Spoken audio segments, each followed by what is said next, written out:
Well, it's time today to get Jesus out of the valley. We've been in the valley with Jesus long enough, and we're going to get him out of the valley. We're going to reach the end of this valley of 10 miracles. Matthew, he's recorded these 10 miracles of Jesus for us, and he's broken them up into 3 sets. We've come to realize that what Matthew is doing is he's using physical moments to tell us spiritual things. And currently, Matthew is telling us what Jesus is bringing. Specifically, what is this new thing of Jesus that cannot be patched onto or poured into the old? Last week, we saw that the new thing is first and foremost life.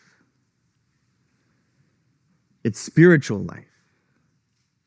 The message of life for our spirits is delivered to us by 2 women. In the healing of the dying woman and a dead girl, we find that Jesus brings life.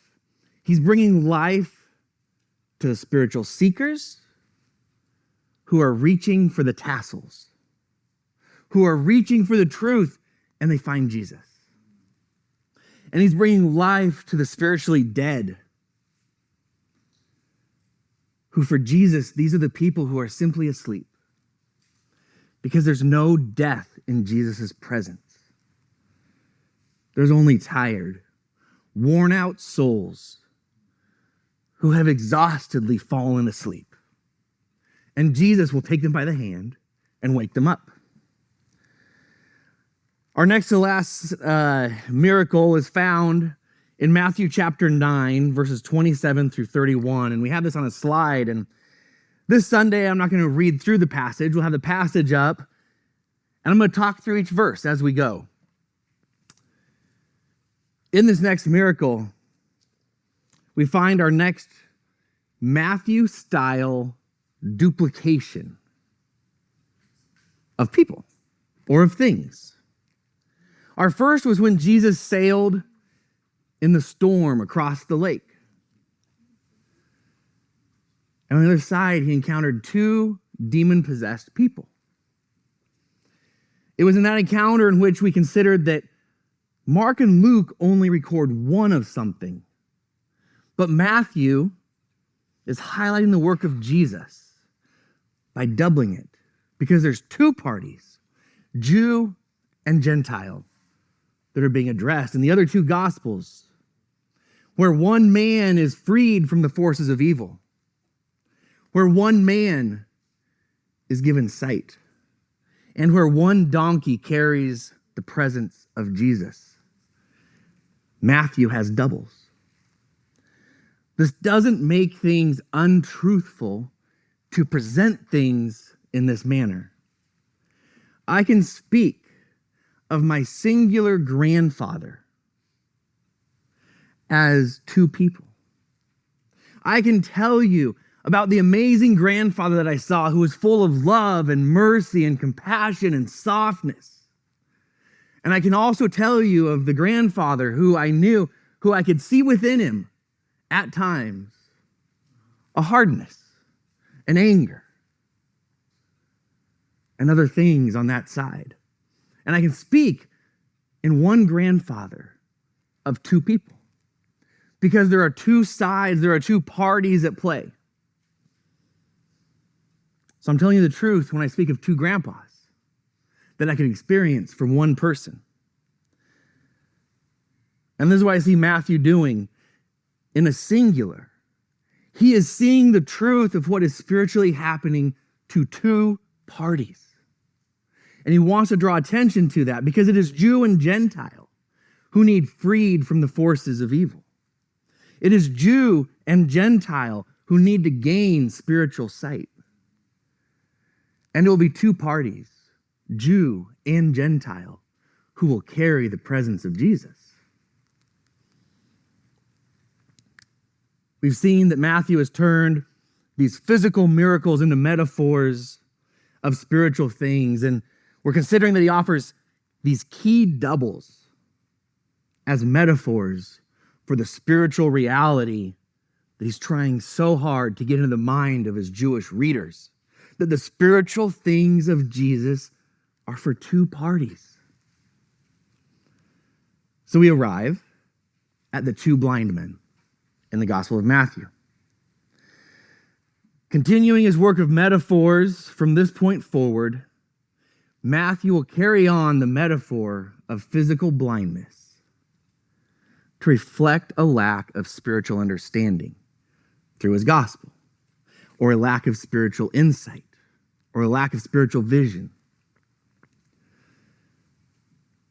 The play of physical blindness to internal blindness was a traditional metaphor throughout the ancient world. In one of Plato's books, he said, even a blind man can see this, because he tried to say, this isn't hard to see. What's wrong with you? The blind were used as an example of someone who was blind internally as well. And obviously, we've learned in Matthew's metaphors that what we're about to read of a physical thing is meant to be seen by us as a spiritual truth. In arriving at the two blind men, Jesus gives us no names. But I often like to give names to the nameless because it draws me into the story better, and sometimes it's just fun. So Matthew introduces us to the blind men of Bart and Brad. And as they're physically blind, Matthew's readers are supposed to assume they are not very smart about spiritual matters. Physical blindness to the ancient reader is automatically going to make them say these are not bright people in internal matters. We left off last week with Jesus at the house of the Jewish leader, where he raises the daughter from the dead. And our literary journey through Matthew has carried us through this valley from Jesus is breaking down the temple barriers that keep us from following God. But following Jesus might not be fun all the time. So be careful. So why do we want to do it? And the first answer last week was, because he brings life to my soul. On this high note, on this amazing first thing, we follow Jesus out of the Jewish leader's house as he's going to walk back to what Matthew consistently calls the house. This is a nameless house out of which Jesus operates while he's in Capernaum. Matthew calls it the house. This is the house where Matthew first reclined with Jesus alongside other sinners. This is the house where the Pharisees' idea of salvation by segregation hits up against Jesus' salvation by association. Let me associate with you and show you who I am and show you how it's done. Many scholars consider that this was probably Jesus' house. And it seems appropriate that it's Jesus' house that he is opening up to the sinners. We'll find that Matthew even uses the house as another metaphor when certain things that he writes of happen in or out of the house. Matthew uses everything in his writing to teach us. So Jesus is walking back to the house. And as soon as he leaves the Jewish leader's house, blind Bart and blind Brad begin to follow him. Given their handicap, we're not meant to expect too much from them. Because again, their physical blindness is meant to indicate to us that there is an internal lack of understanding or ability to understand. But these two men are going to introduce us to some of the deepest spiritual insight we have yet to read in the Gospel of Matthew. They will introduce us to the title to Jesus of Son of David. This title, it will play an important role through the rest of Matthew. They introduce the title as they follow behind Jesus, calling out, "Have mercy on us, Son of David." The term Son of David, it looks for the hoped-for person from the lineage of David who would come as the royal Messiah, the Christ, to reign on an eternal throne. These two blind men are essentially going behind Jesus, following behind him and publicly proclaiming him the Christ. And they are crying for the mercy of the Messiah. And Jesus keeps on walking. We can go to the next verse. Despite being blind, these men are able, as Matthew was when he was called, to follow Jesus through the streets and into Jesus' house. Matthew doesn't explain how this is physically possible, because we're to understand these men followed Jesus without problem because they could see Jesus better than anyone else had up to this point, even though they were blind. Blind Bart and blind Brad are the first ones to see and proclaim Jesus' royalty. The vision of their understanding is clear enough to follow Jesus through the city and into his house as they continue to essentially pray to him for mercy. There's so much richness in this miracle. I love it. And without this miracle, we may forget the lessons of the little faiths and the miracle that was made with no request at all. We may risk into falling into the abuse of the word of faith movement and other movements that make miracles hinge on me. As long as my faith is up to par, the miracle should happen now. Miracles recently, they just happened, seemingly instantaneously for the bleeding woman and the dead daughter. But this story gives balance to our reality. What Matthew gives us in the journey of the blind men of great faith that does not receive a miracle, but it follows Jesus still, despite multiple unanswered prayers. These are not just any old prayers, but these are prayers from a faith more than any other faith we have yet to see in the Gospel of Matthew, that knows Jesus for who he really is. And it is declaring Jesus for who he really is, the Son of David, the hoped-for Messiah. And the Greek word for how they are praying behind Jesus, it's often translated shout or cry in many English Bibles. But the Greek harkens back to shrieking, screaming, even croaking, to where you are using your voice so hard that it breaks and cracks. Bart and Brad are praying hard, and they are getting no answer. But they keep following Jesus, despite unanswered prayer. There's no problem presented here on their end. There is no problem with their faith. They are shamelessly screaming their prayers through the streets. They receive no answer, but they continue in their great faith to still follow Jesus. These men, I believe they might be the most explicit example of enduring faith in the Gospel of Matthew.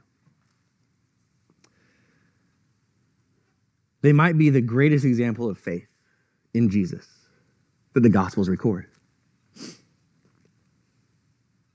When we see Jesus' response to these two, as they finally receive a miracle, we will find that their faith was not the issue. Apparently, Jesus' timing is what was at hand. Because you see, a miracle, number one, might take place. They're not promised. But a miracle might take place. And it might take place when we want it. But it may also hinge on Jesus deciding the time has come. And the lack of a miracle may be due to no part of our own. All through chapter 8 of Matthew, we saw miracles that came to those with no record of faith, in Peter's mother-in-law, those with weak faith, the disciples in the storm, and even those opposed to faith in the contempt of the demoniac. Through chapter 8, we saw that a lack of faith does not cut off Jesus' miracle work. But lest we consider that Jesus is then indifferent to faith, we have Matthew chapter 9. In Matthew chapter 9, faith is highlighted.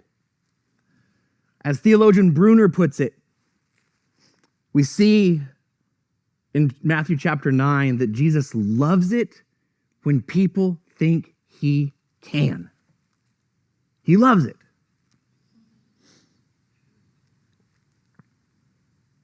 But back at our miracle today, lest we go too far to believe that it is our faith, and somehow we have to work up enough belief that yes, Jesus can.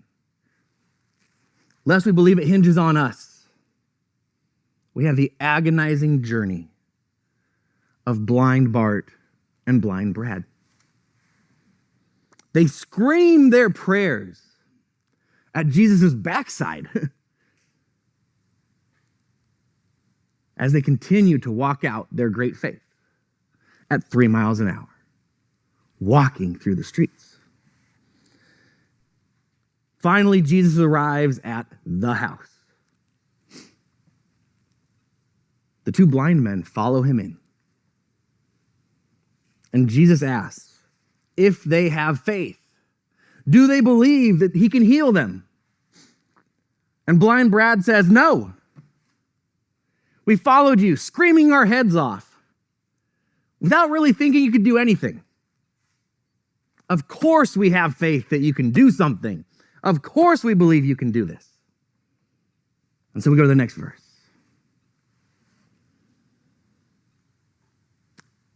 So now, at Jesus' chosen time and at Jesus' chosen place, he heals them. Light comes flooding into their eyes. Not only does he heal them, but he gives them the response that is only in the Gospel of Matthew reserved for the great faiths. Jesus says, according to your faith, let it be done. This is the same response he gave to the centurion. With Jesus' response, he places these two men on the invitation list for the banquet of faith heroes. They will dine alongside Abraham, alongside a Gentile centurion, and alongside another Gentile woman who we have yet to meet. He recognizes their great faith, and he heals them at his place and at his time, after who knows how many unanswered prayers, for how long. but they kept holding on.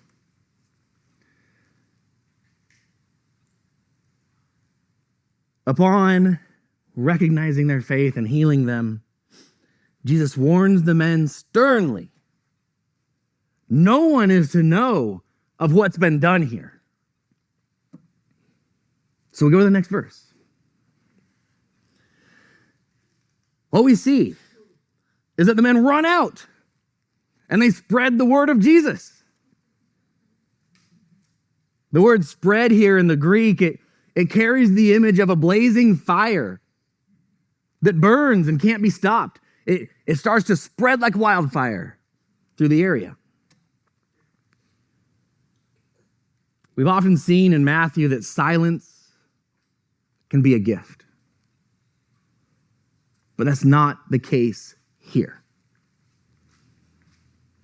Jesus does not tell these men like he told the leper, don't go tell anyone what happened here. Rather, after giving them sight, Jesus says, see to it. We need to stop here. Do you like the play on words? Jesus has brought them physical sight. And now he is telling them to see to something. Matthew expects his readers to then say, I see what you're doing here. Apparently, even Jesus and the ancient culture appreciated dad jokes. That is what this essentially is. It's simple, it's stupid. But Jesus gives them sight. And then he says, now see to it. Jesus says, see to it that no one knows what happened here. This is an impossible command. Two blind people have followed Jesus through the street, proclaiming him, shrieking that he is the Christ, the expected one. They have screamed their unanswered prayers to him. And now, two blind men are going to leave the house, obviously not blind. People are going to know what happened here. Jesus' command is an impossible command. And I believe that one commentary gets it right when it says this: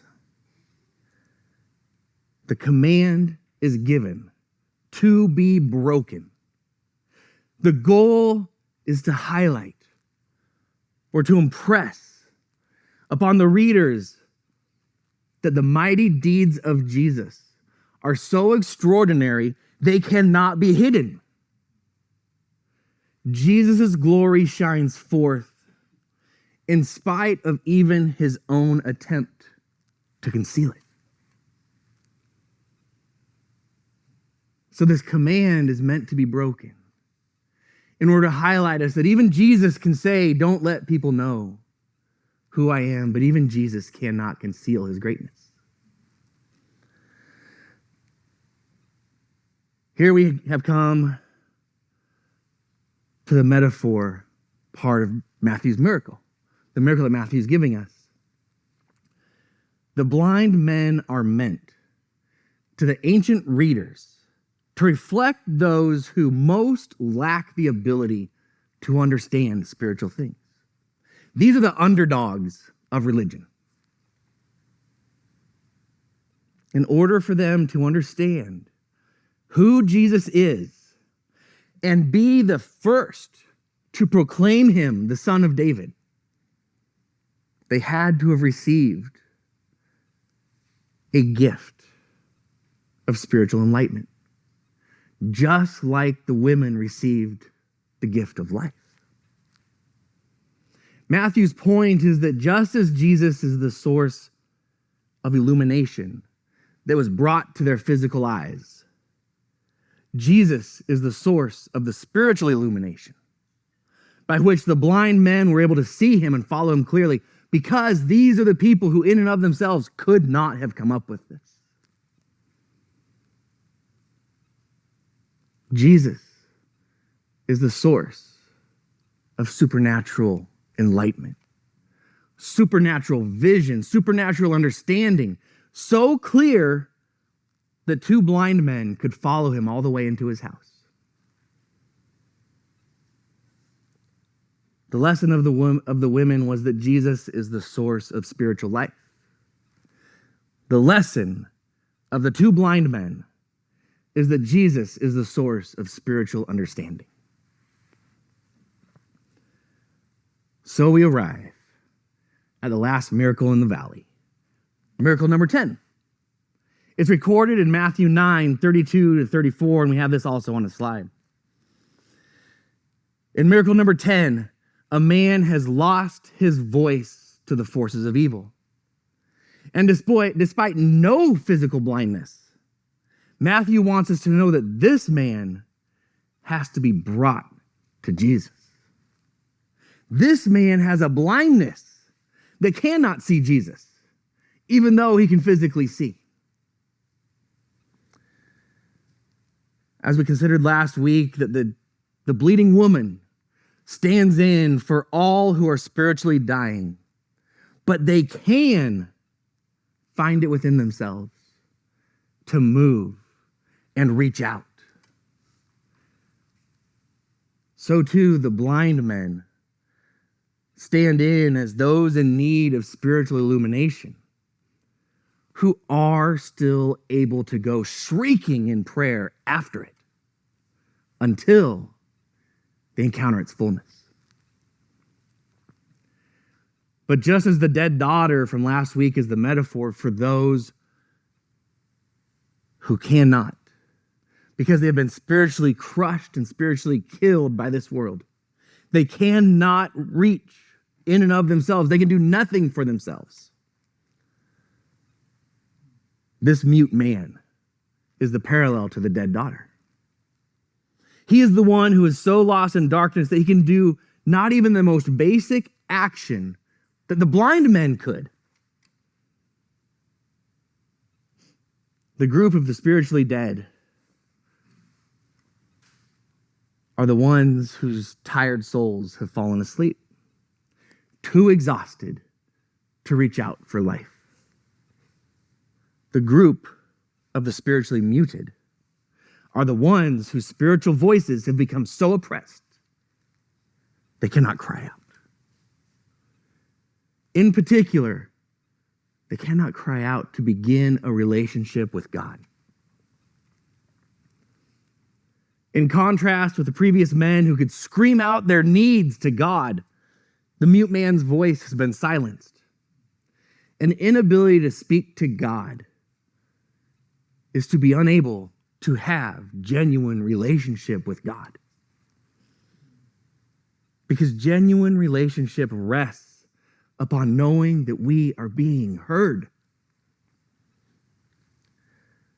The forces of evil have so overwhelmed this man that the most basic building block to relationship with God has been removed. He cannot begin relationship in and of himself.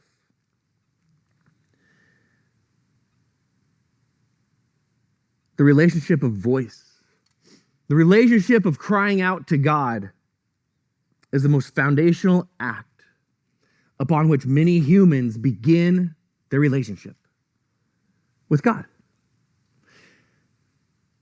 It is the ability to cry out with the hope that God might hear us in our moment of crisis that begins a relationship with God for many people. With that foundational ability suppressed in this man, he is the stand-in. He is the metaphor for those so lost in darkness that not only can they not see the light and must be brought to it, they cannot see the light even when people place them right in front of it. They are even unable to cry out for the light to help them.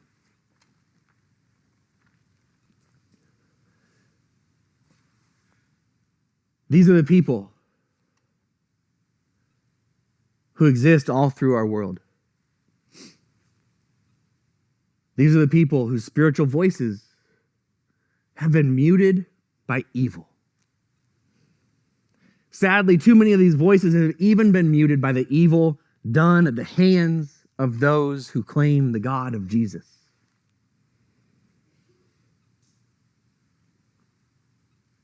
Often after the abuse that victims endure at the hands of people in the church,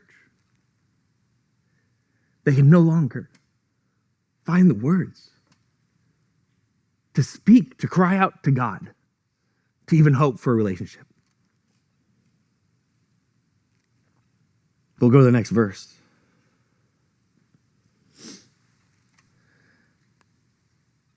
As we saw that the loving touch of Jesus brings life to those who cannot reach for it themselves, we find that the love of Jesus rescues oppressed people to begin a relationship by having a voice that they can speak with, to be heard by their God.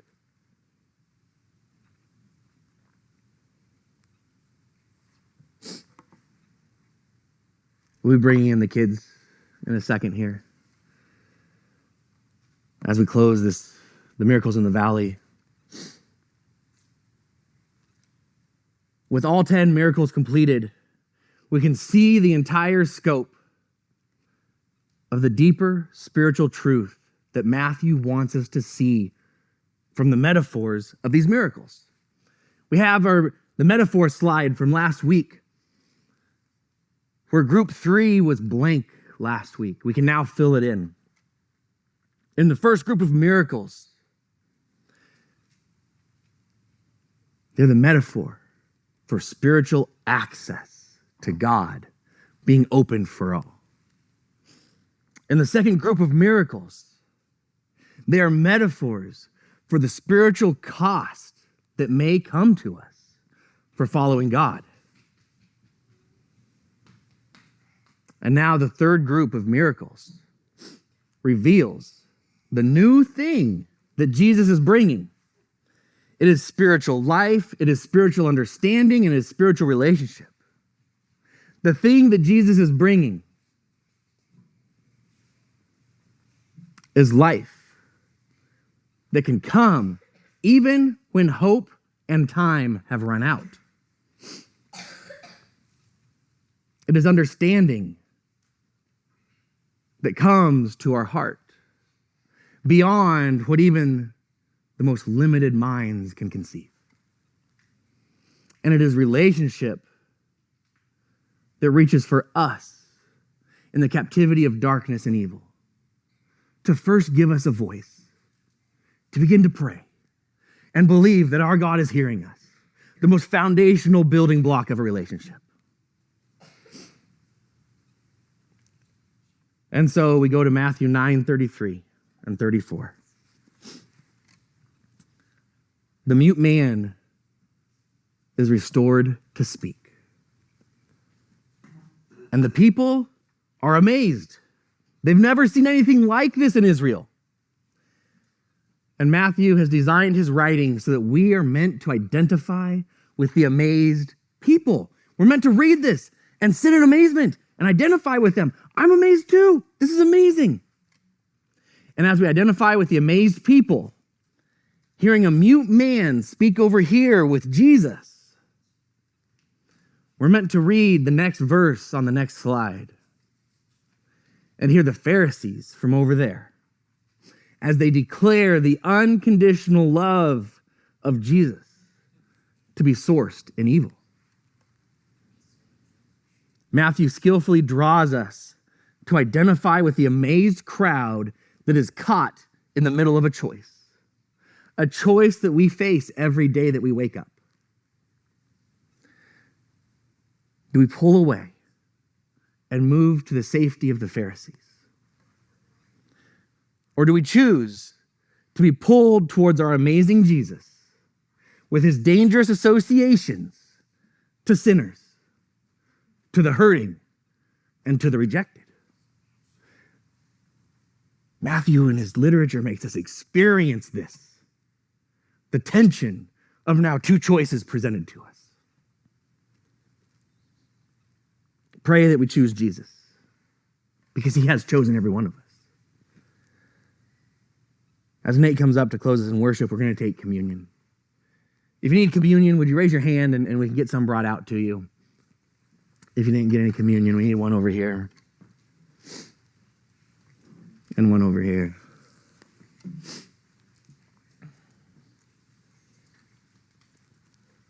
I love the miracles of Matthew because they teach such deep truths beyond what simply meets your eye, beyond simply what physically happened. It gives us a vision to the deep things of Jesus.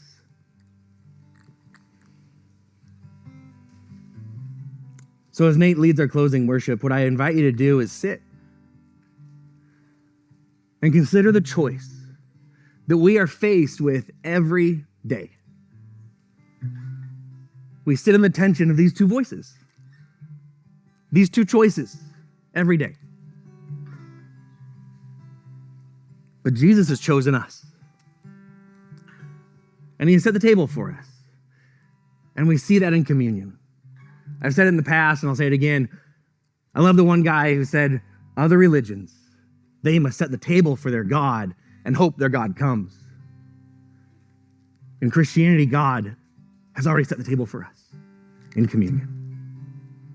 He has already chosen us. He's already set a place for us. So I invite you to sit in the love of Jesus, that while we face a choice, he's already made a choice for us.